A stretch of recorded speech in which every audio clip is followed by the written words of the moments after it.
शुभ स्थिति जनप कुंडली में सूर्य यदि पहले भाव में और शुभ स्थिति में है तो ये जातक धार्मिक, परोपकारी एवं दयालु होगा।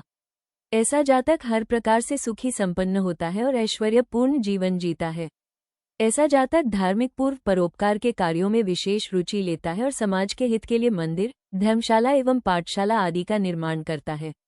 ऐसा जातक माता पिता का भक्त होता है और अंतकाल तक हर प्रकार से उनकी सेवा करता है।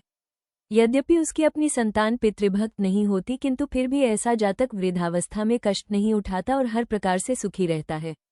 ऐसे जातक को प्रायः अपने माता पिता से पूर्ण सहयोग एवं स्नेह नहीं मिलता। यद्यपि ऐसा जातक हर प्रकार से माता पिता को प्रसन्न करने का प्रयास करता है, किंतु फिर भी उसे पिता का धन प्राप्त नहीं होता। ये भी सच है कि पिता द्वारा धन न मिलने पर भी ऐसा जातक धनहीन नहीं होता और संतान के लिए काफी पूंजी छोड़ता है। अशुभ स्थिति जन्म कुंडली में सूर्य जब प्रथम भाव में किंतु अशुभ स्थिति में होता है तो ये जातक को निम्नलिखित फल प्रदान करता है। जातक की कुंडली में सूर्य प्रथम भाव में अशुभ स्थिति में रहे और शुक्र 7वें भाव में हो तो ऐसे जातक को पिता का सुख प्राप्त नहीं होता।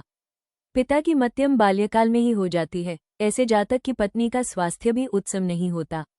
पत्नी प्रायः सब रोग से ग्रस्त रहती है। यदि अशुभ सूर्य के साथ मंगल भी 5वें भाव में बैठा हो तो ऐसे जातक की संतानें तो कई होती है, किंतु उनमें से 1-2 संतानें ही जीवित रहती हैं, अन्यथा सभी की मृत्यु हो जाती है। उपाय उपरोक्त अशुभ फलों से बचने के लिए जातक को नीचे दी गई बातों का ध्यान रखना चाहिए। जातक को चाहिए कि वो कुंवारा न रहे और 24 वर्ष की आयु से पहले ही विवाह कर ले।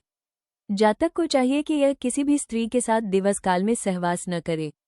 जातक अपने घर में प्राकृतिक पानी का प्रबंध अवश्य करे, अर्थात हैंडपंप अवश्य लगाए। टोटके सूर्य के प्रथम भाव में टोटके के लिए बाईं ओर स्थित स्थान पर अंधेरी कोठरी का निर्माण करें। घर के किसी व्यक्ति का विवाह 24 वर्ष की आयु से पहले न करें। बिना शुभ मुहूर्त के कोई भी नया कार्य न करें। घर में किसी अंधेरे कोने में एक कच्चे घड़े पर 7 बार कलावा बांध, फिर उस घड़े में कुछ चावल व रोटी डालकर उसे केले के पत्ते से ढककर रख दे। ध्यान रहे, घड़े पर रोशनी न जाए। लेखक का मत ऐसे व्यक्ति को ईमानदारी से कमाए धन का लाभ होगा। संतान भले ही गिनती की हो, पर संतान का सुख व्यक्ति को एक लंबे समय तक मिलेगा। पत्नी से भी सुख और शांति की आशा रखे। पिता की आखिरी आयु तक पूरी सेवा और सहायता करेगा तथा अपनी संतान को भी धन जमा करके देगा।